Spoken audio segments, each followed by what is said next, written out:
teman-teman.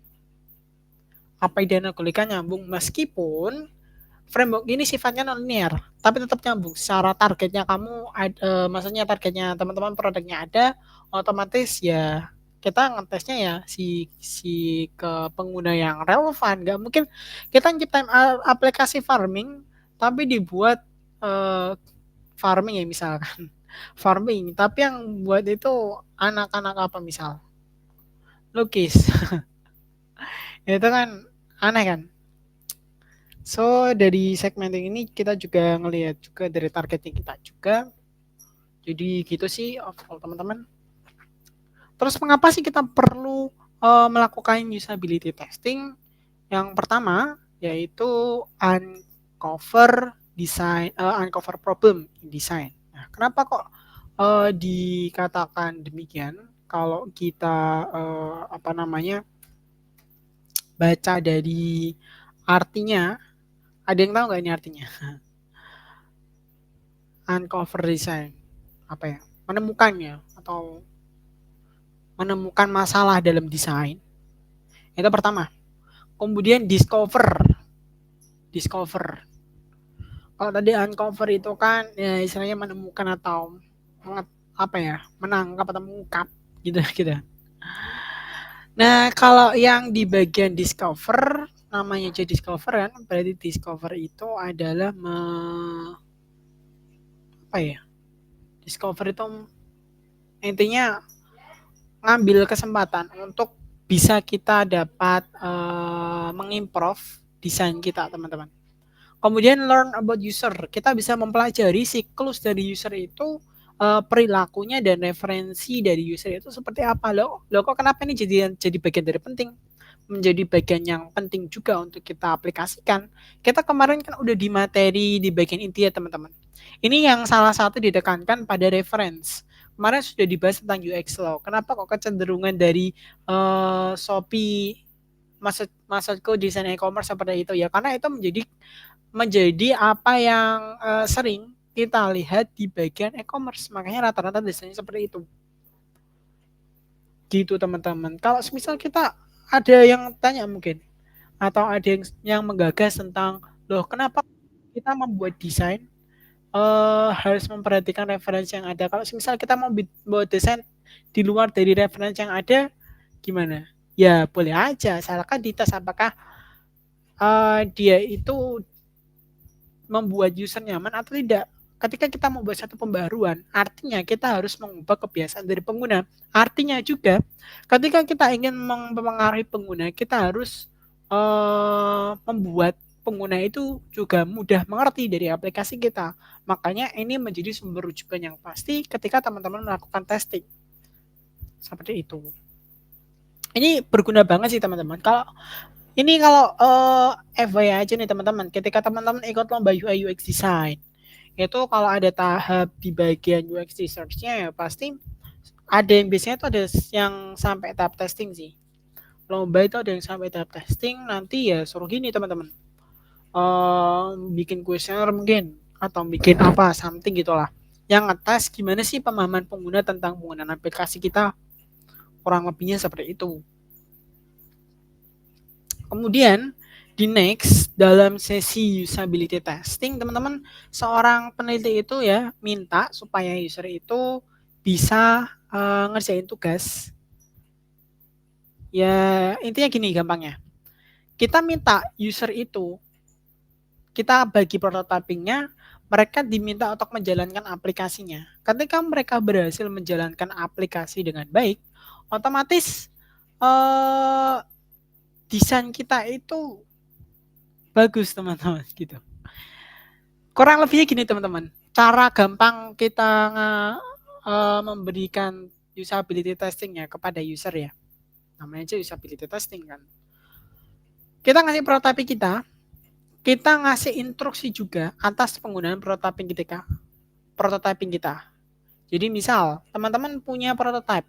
Di prototype itu dari halaman ketika kita harus mengisikan form login, kemudian login otomatis kan klik login. Nah, itu kan juga bagian daripada instruksi. Itu yang akan disampaikan kepada pengguna. Apakah mereka akan memahami dengan instruksi yang ada juga? gitu teman-teman. Nah, ini juga ada pengamatan ya dari perilaku user dan mendengarkan umpan balik yang diberikan. Ini berkaitan dengan feedback. Kemudian elemen usability testing itu ada apa aja sih? Yang pertama ada fasilitator dan observer. Kemudian ada task, ada partisipan. Fasilitator dan observer ini sebenarnya yang dia itu yang menjadi fasilitas dan penguji lah intinya. Ya, guide the participant through the test process. Jadi yang memberikan petunjuk ya kepada para partisipan atau kepada para user melalui proses tes. Kemudian task ini elemen yang kedua berarti ya. Realistic activity that the participant might actually perform in real life. Ya kurang lebih seperti itu teman-teman. Kemudian ada partisipan. Ini realistic user of the product or service being studied. Jadi yang memang yang pakai aplikasinya kurang lebih seperti itu kan.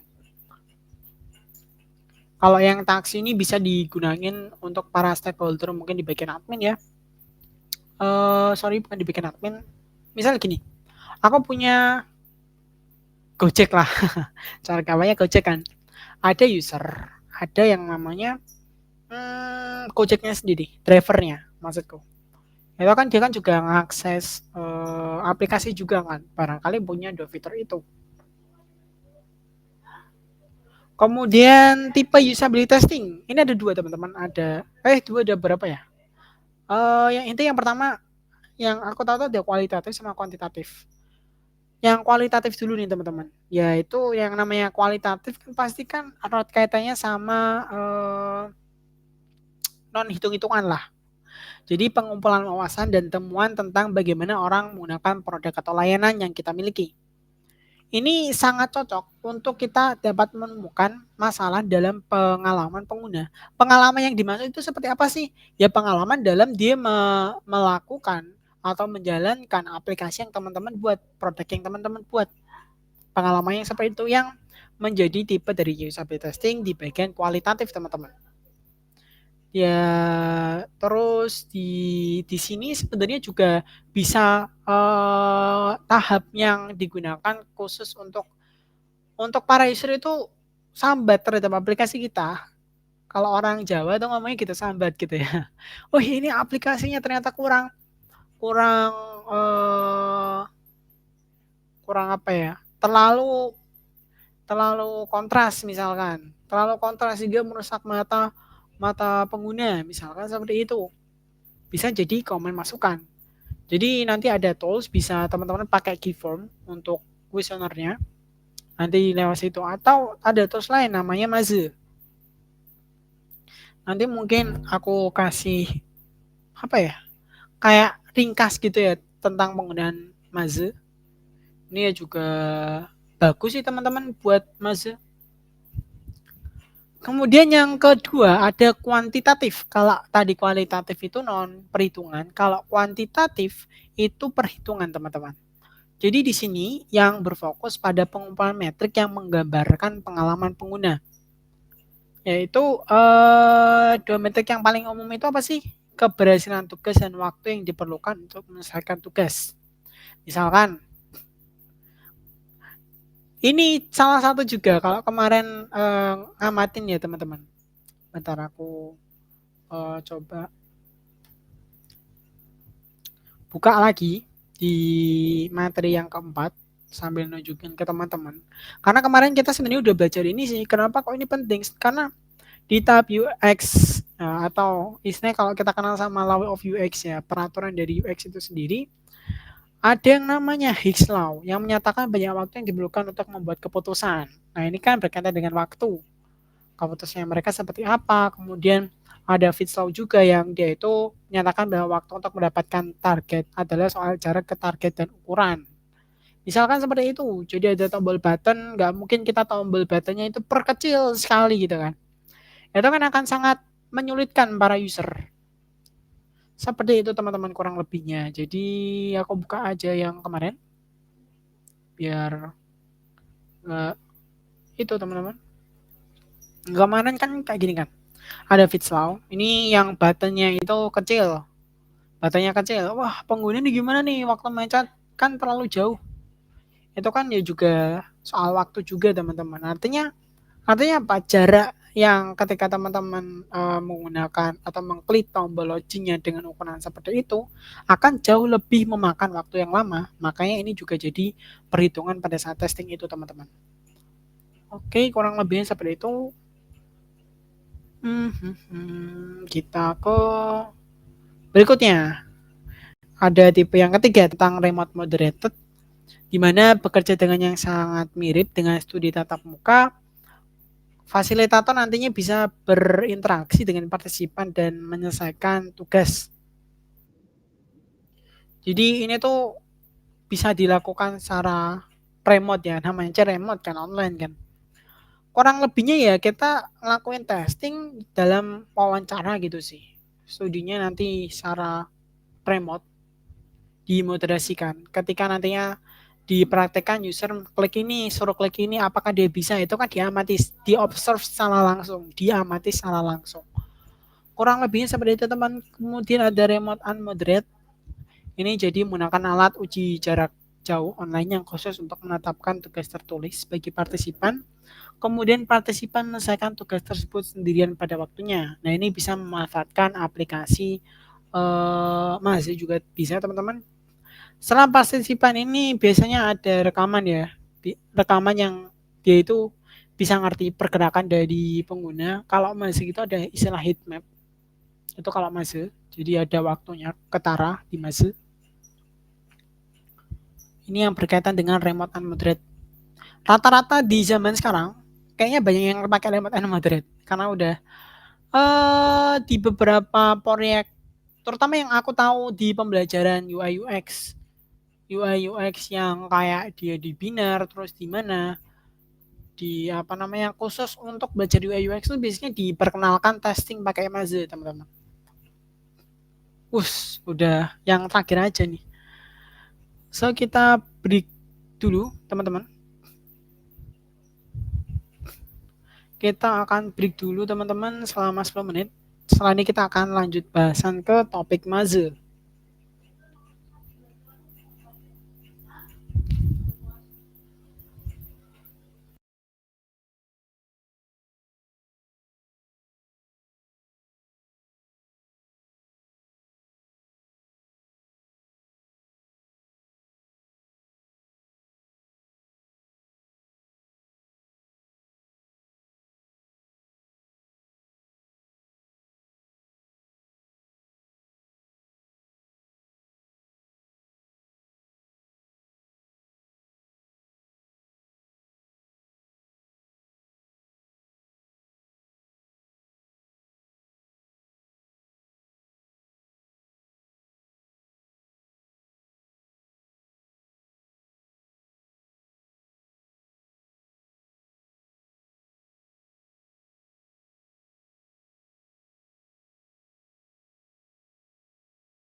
Oke, itu bisa banget tuh teman-teman. Barangkali yang lagi gabut kita sambil nunggu dulu bisa main itu yang dikirimin Mas Asep.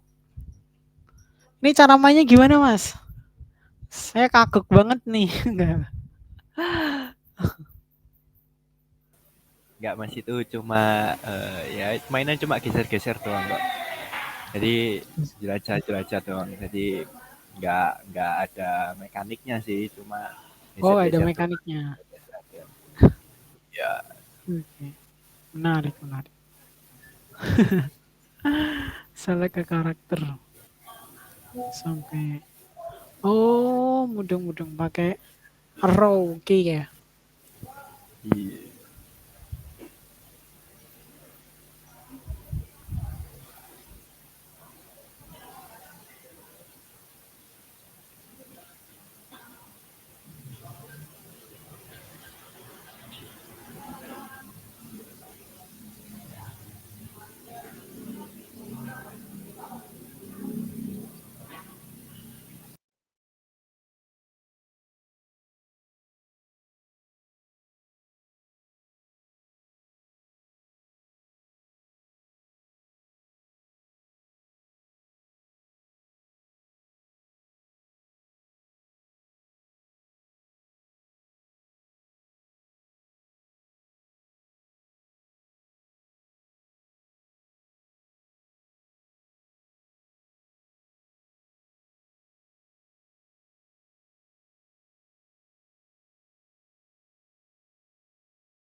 Itu kalian zoom dulu, Lek. Kalau nggak di zoom mungkin nggak bisa kepencet itu.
Oke guys, by the way, ini kita coba praktek Maze dikit aja ya, teman-teman.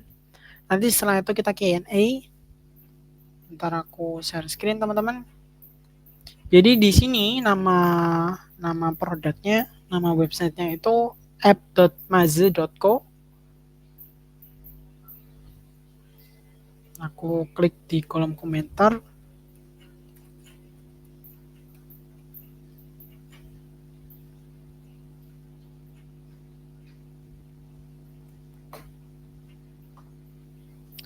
Nah, kalau teman-teman mungkin yang nggak punya akunnya, teman-teman bisa sign up dulu. Tapi karena aku udah punya, so aku bakal login aja.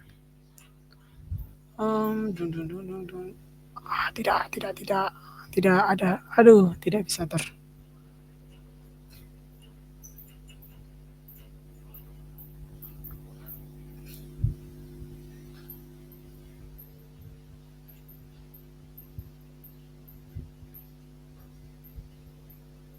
Oke, jadi tampilan awalnya seperti ini, teman-teman. Dan di sini ada beberapa menu.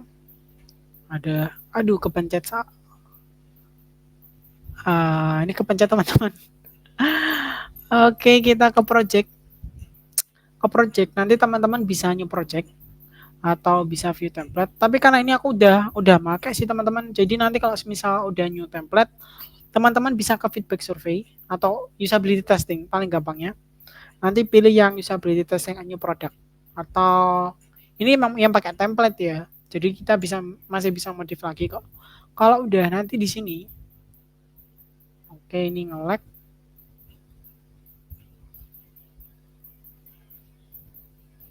Oke, kita tunggu dulu, teman-teman.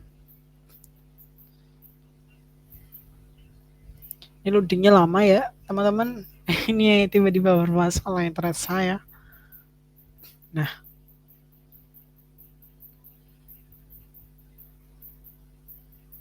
semisal di sini nanti teman-teman bisa setting aja di bagian build ya, teman-teman. Di bagian build ini kan ada sign in and sign up. Nah, ini kan ada logo ini ya, kayak capture the flag gitu kan. Nah, ini yang teman-teman nantinya bisa ngeklik teks yang mau dikasihkan ke pengguna apa. Misal aku sign up dan sign in. Kemudian kayak menu sign in sign up, lalu kita bisa prototyping. Nanti teman-teman bisa nyambung ke Figma-nya teman-teman. Lalu yang di bagian prototypingnya, ini dengan catatan ya, teman-teman harus sudah mau prototypingnya produknya teman-teman. Ketika sudah, nanti tinggal di-share prototyping. Yang di-share, yang dikasih di linknya itu prototypingnya, teman-teman. Dan di sini teman-teman bisa ngasih beberapa pertanyaan. Misal aku add blog lagi, aku mau milih yang nih, apakah aku mau ngasih prototyping test lagi? Bisa. Prototyping test itu kayak gimana? Ya, kita udah kayak ngasih gambaran tentang itunya, teman-teman. Ininya.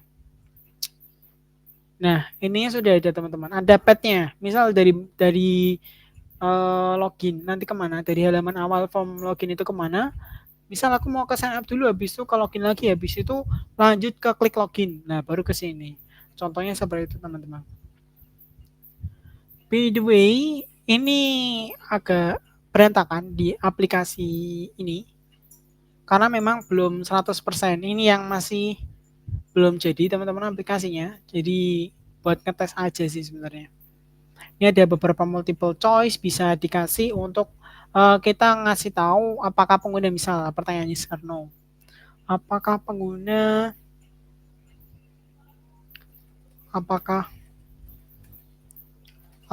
pengguna merasa paham? Nah, nanti kan tinggal yes or no. Yes. No. Yes. Ini preview dari tesnya kita gitu maksudnya. Misalkan aku gini, tinggal aku continue. Oh, aku mau ke bagian share. Share dulu.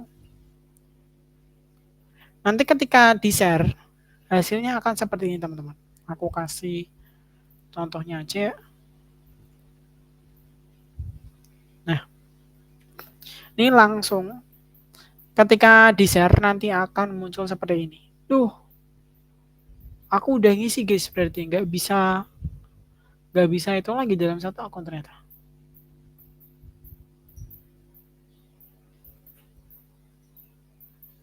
Ya intinya nanti kita disuruh mengisikan dan mempraktekkan secara langsung tentang prototyping kita.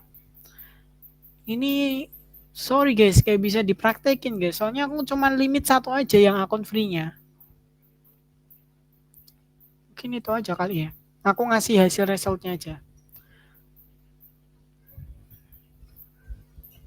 Gak bisa dipraktekin guys. Ini barunya dari aku kalau misal limit satu itu aja.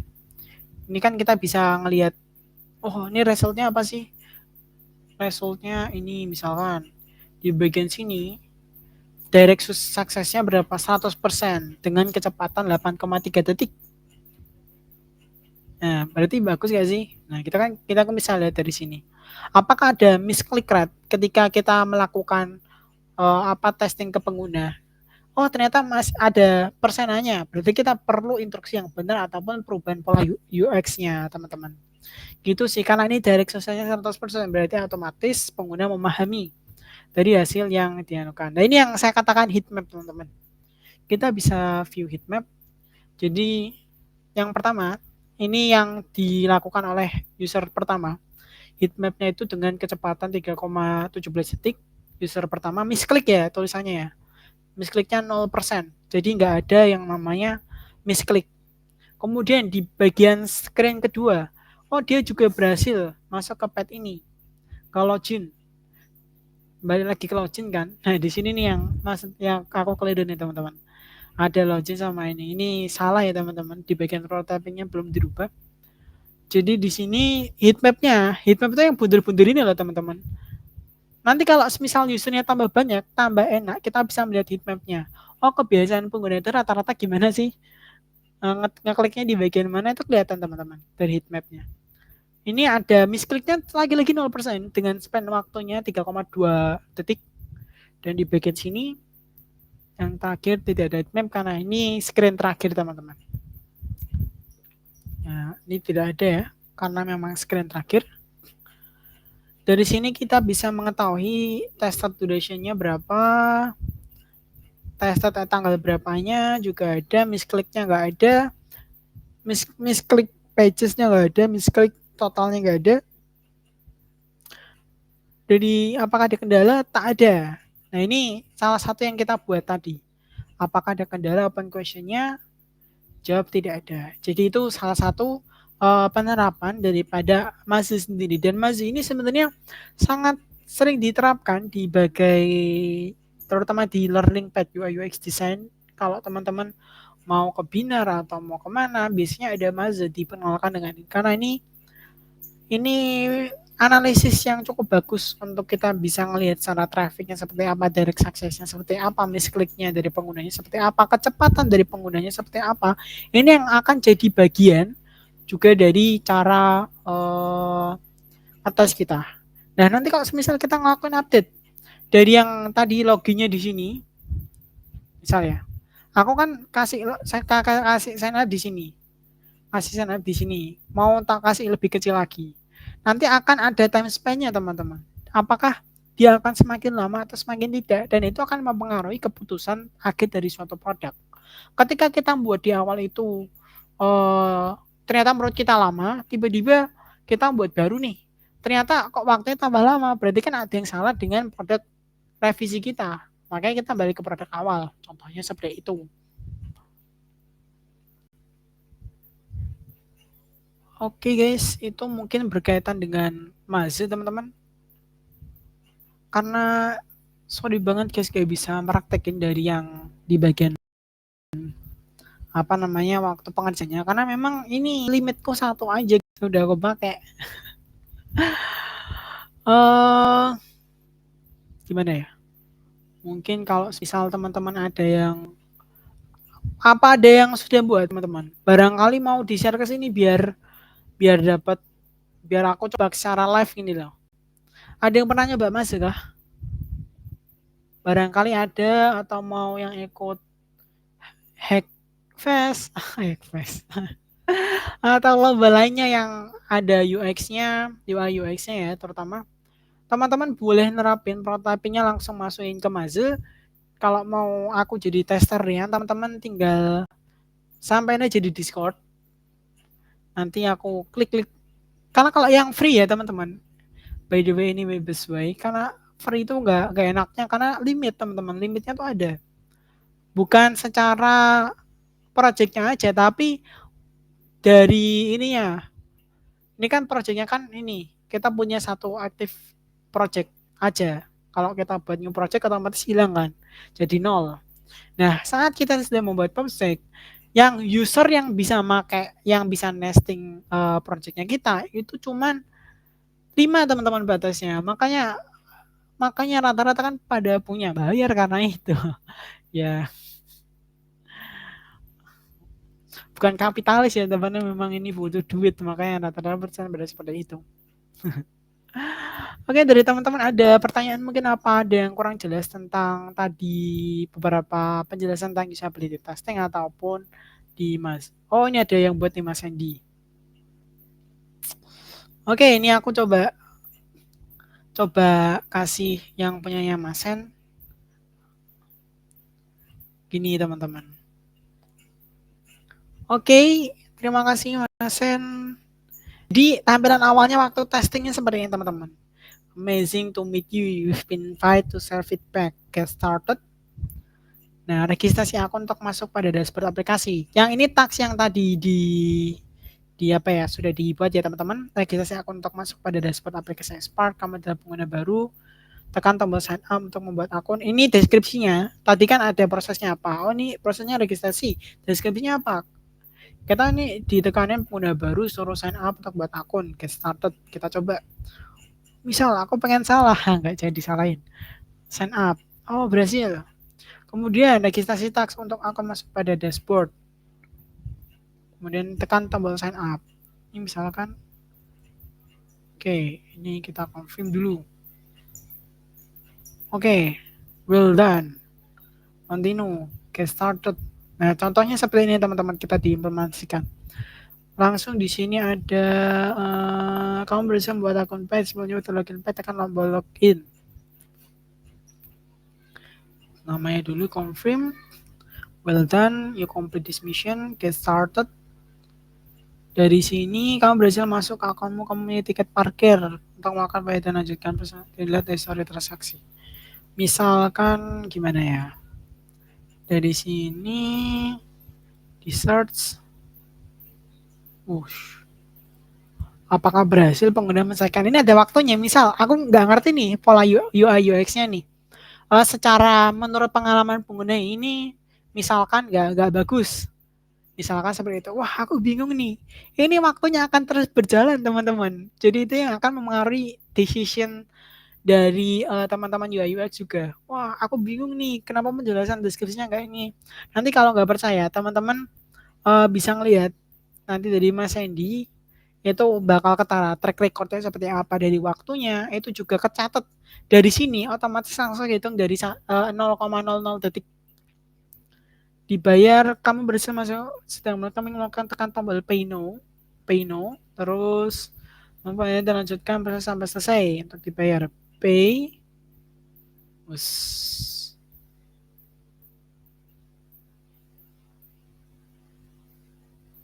dan tekan pada bottom navbar transaction. Oke, well done.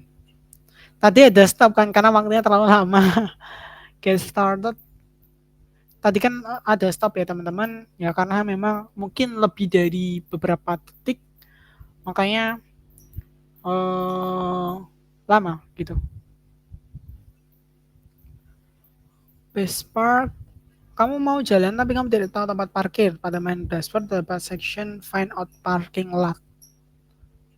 Main dashboard, ya. Main dashboard mana nih?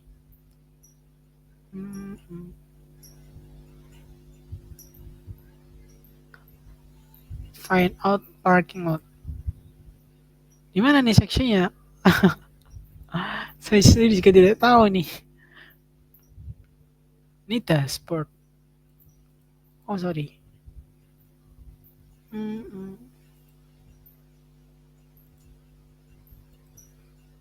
Nah, ini berarti agak sedikit kurang di dalam UX-nya teman-teman. Karena ini tidak tahu sectionnya di mana, saya jujur tidak menemukan sensor find out parking lot. Oh, search teman-teman, ya Allah. Saya tidak membaca ternyata. Tekanlah tombol search dan tekanlah pinpoint pada tempat bernama Pentacity Park. Pentacity Park. Woi, di mana kau? Di sini teman-teman. Then get started, kita top up. Tekan tombol top up logo di samping jumlah saldo kamu, your balance.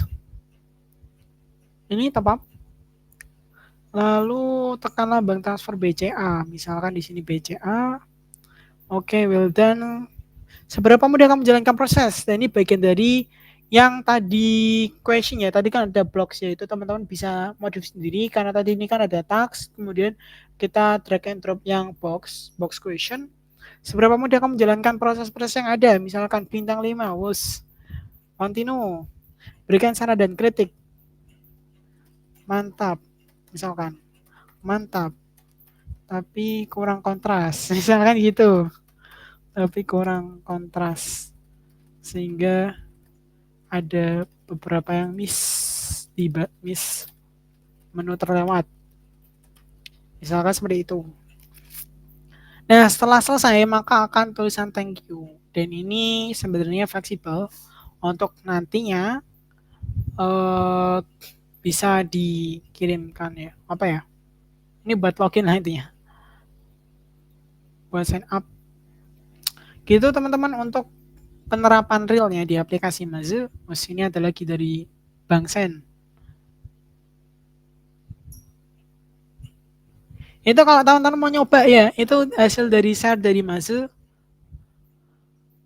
Apa ada pertanyaan lagi nih teman-teman? Itu ada contohnya guys.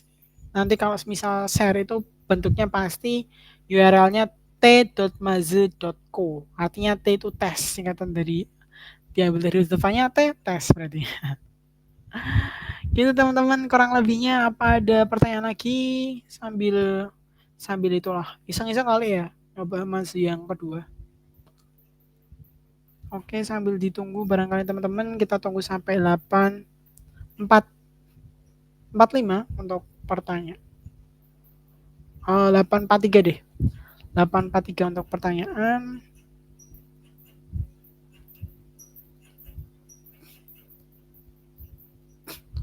Sambil di sini mungkin, aduh berarti aku nggak bisa serving ini dong teman-teman. Gini aja, sambil nunggu pertanyaan teman-teman bisa isi. Sebentar guys, aku mau share-scan di bagian PPT. Sambil tunggu pertanyaan, teman-teman bisa ngisi post test dan feedbacknya dulu. Barangkali ada pertanyaan, silakan buat di kolom komentar guys.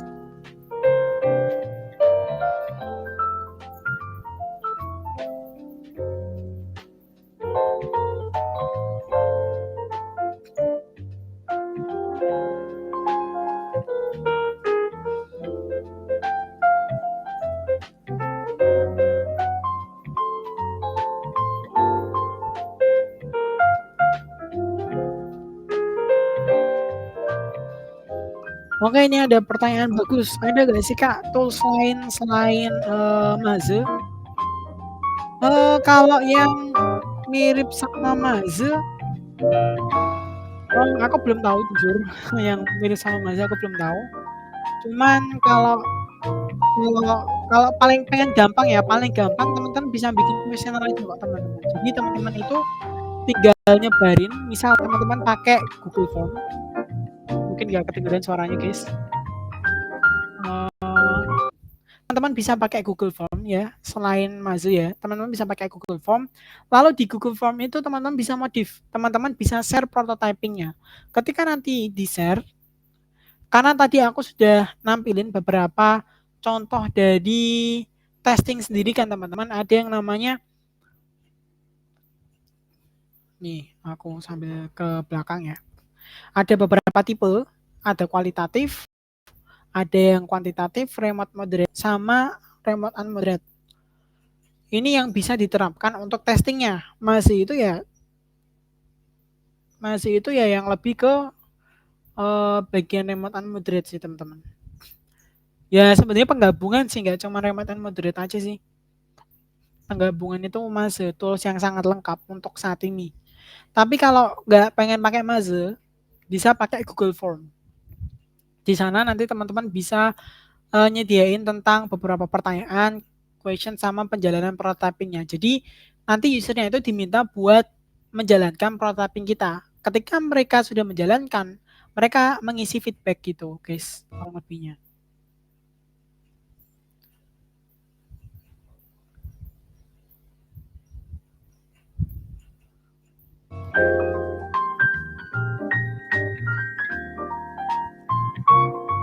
Ada testing kayak gini.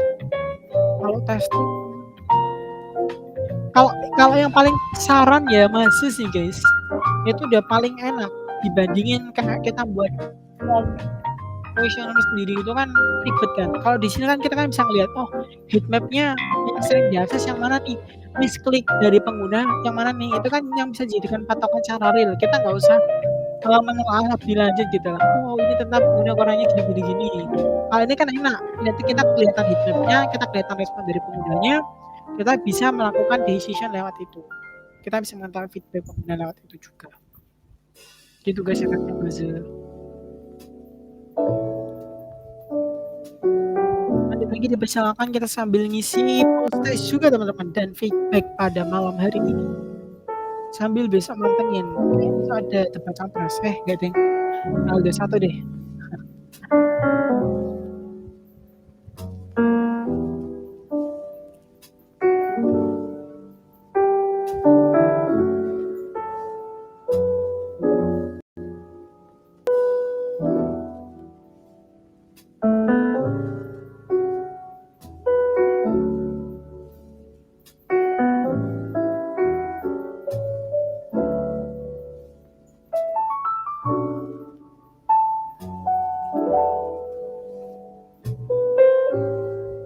Sambil ditunggu guys.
Oke guys, karena tidak ada pertanyaan lagi ya. Jangan lupa teman-teman, sekali lagi mengingatkan, jangan lupa mengerjakan course decoding belajar UX design. Jika sudah selesai submit, bisa submit ke s.id studyjams dash decoding dash submission teman-teman. Jangan lupa deadline 28 Januari 2024 atau pada 3 hari sebelum tanggal akhir di bulan Januari ini. Thank you for joining study jam. And teman-teman, kalau misal kemarin kan ada tugas ya. Tugasnya nanti teman-teman bisa kumpulkan, nanti akan di-share lewat itu aja, Discord aja. Ini terutama ya teman-teman, kenapa kok ada tugas itu? Sebenarnya teman-teman sifatnya itu zona muakat. Jadi teman-teman bisa mengumpulkan. Kalau teman-teman ngumpulin, artinya nantinya bisa mendapatkan feedback dari teman-teman mentor. Gitu. Jadi harapannya teman-teman bisa ngumpulin sih. Kalau terutama kalau misalnya teman-teman itu mau join ke lomba-lomba UI UX ataupun mau join untuk PKM misal. PKM ada yang rencana mau bikin PKM terus mau bikin produk aplikasi. Bisa banget masukin aja di nanti form yang kami sediakan di Discord. Nanti coba kami akan lakukan. Nanti akan coba kami juga lakuin feedback lah terhadap desainnya teman-teman gitu. Nah, itu bisa banget. Jadi aku bebasin teman-teman mau ngirimin project apa aja. Untuk utamakan nanti yang untuk mau lomba ataupun teman-teman itu bisa buat dapat feedback dari teman-teman mentor juga. Itu aja sih guys. Jadi harapannya teman-teman bisa nyoba dan explore banyak hal dari sini, dan tentunya ini menutup studi jam kita di pet yang UI UX design, terutama ini pembelajaran yang terakhir. So kalau kita ulas balik, kita dari awal udah memang belajarin tentang dari introduction UI UX, kemudian kita pengenalan dari design thinking itu sendiri, dan kita tahap ke terakhir ke testing pada hari ini teman-teman. Gak kerasa udah 6 pertemuan aja. Mungkin aku ngucapin buat teman-teman buat tetap semangat untuk ekspor diri dari beberapa materi yang sudah dipaparkan kemarin, juga dilakukan source juga di beberapa materi kemarin. Thank you Mas Apip, kita ketemu lagi ya. Ya boleh Jo, Mas Jose. Nanti kita ketemu. Kalau mau sharing-sharing yang lain, it's okay teman-teman tentang UI UX. BTW kalau nggak sebatas UI UX saja teman-teman, kalau misal teman-teman sharing tentang desain logo, insya Allah kalau nanya ke aku nanti aku juga bisa jawab, karena memang aku punya basic di sana. Jadi nggak apa-apa, bukan hanya secara UI UX-nya saja, tapi secara grand design ataupun brand design, lebih tepatnya branding desainnya juga bisa tanya-tanya ke aku. Boleh mampir ke IG ku tanya juga bisa di IG-nya apa ya? Ini instagram.com/afifghz. Nanti kalau di follow, saya follow back.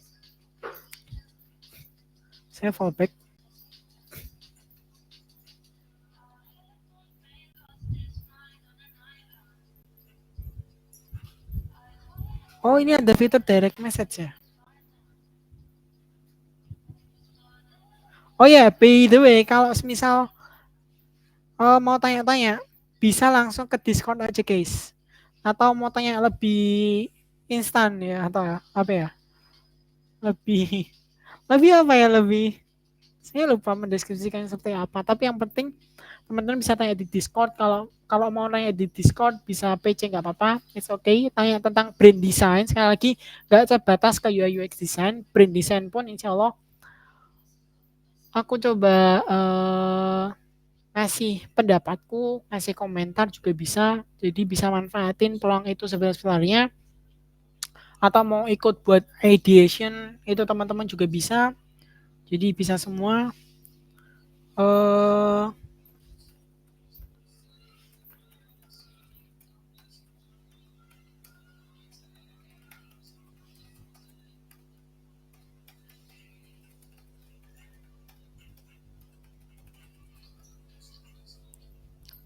Oke, ini ada yang DM. Sedih gak sih guys? Udah ke follow 2 kali mas. Oh iya kah? Udah di follow 2 kali. Nanti saya cross check. Yang mau tanya-tanya it's okay. Ini ada direct message.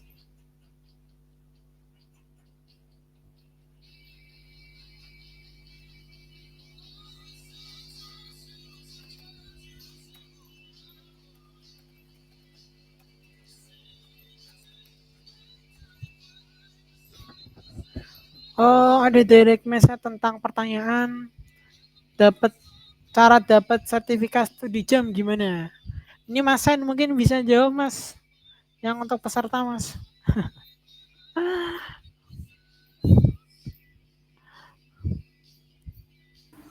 Halo, Ya. gimana? Untuk klaim sertifikat pesertanya gimana nih Mas? Sertifikat studi jam maksud saya. Oh, untuk klaim nggak perlu, teman-teman nggak perlu klaim sih. Nanti kita kirimin langsung aja estimasi di bulan depan, insya Allah ya. Jadi ditunggu aja, nanti dikirim lewat email. Mungkin syarat dapatnya gimana Mas? Oh iya, jadi kalau ya ternyata juga ada syarat kan kemarin udah pernah diinfoin. Itu salah satunya hadir di weekly minim 4 kali ya, sama ngerjain course yang dari Decoding yang tentang belajar UX design. Jangan lupa submit di form tadi ya, yang linknya mungkin bisa dikirim ya, yang itu. Oke guys, jadi kalau ada pertanyaan tentang gimana sih Kak cara klaim sertifikat, ya istilah gitu. Nanti sertifikat nggak usah diklaim, seperti yang dibilangin Mas Yan tadi. Sertifikat akan dibagikan di email masing-masing, jadi teman-teman bisa stay tune, tapi tetap ada syaratnya. Jadi teman-teman bisa mengerjakan submission decoding yang belajar UX design dan submit ke link s.id/studijam decoding submission teman-teman. Di situ kalau udah teman-teman juga tercatat ya untuk attend di bagian GDC-nya teman-teman itu kan ada attend, apakah teman-teman attend di materinya itu sudah tercatat semua teman-teman. Jadi nanti bisa dicek lewat sana guys. Intinya minimal 4 kali pertemuan hadir.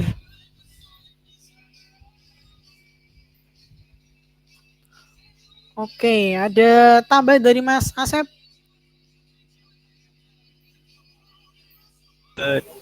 Buat peserta traktifnya gimana Mas? Aduh, peserta teraktif. Wah, gimana nih Mas? Diumumin sekarang apa? Oh, peserta aktif. Nanti kita announce lewat Instagram ya. Oke Mas, siap. Oke guys, by the way ada peserta aktif nanti akan dapat reward ya Mas. Akan di-announce lewat Instagramnya gdsc.upnvjt. Saya lupa Instagramnya apa, tapi yang pasti kalau nggak salah gdsc.upnvjt. Benar-benar. Ya, betul. Ya benar sekali, berarti aku hafal. Jangan lupa di-follow ya. Ya, jangan lupa di-follow nanti di fallback. Di fallback aku maksudnya. Oke guys, itu aja guys. See you di lain waktu. Teman-teman jangan lupa untuk terus belajar dan jangan habis-habisnya untuk belajar. Apa yang mau dikonsultasikan tentang UI UX pembelajaran ini terbuka buat teman-teman juga untuk aktif di Discord, tanya-tanya seputar UI UX, tanya-tanya seputar edit untuk nyusun nyusun suatu ide aplikasi teman-teman, it's okay karena itu juga berkaitan sama UI UX teman-teman. See you di kesempatan lain waktu. Saya Afif Geni Sahran dan aku kira langsung nongol dan Mas Adi Septian gitu kan. Dan Asep. Oke. Pamit undur diri di Learning Path UI UX Design. Oke. Semangat dan sukses selalu teman-teman semuanya. See you next time. Bye bye.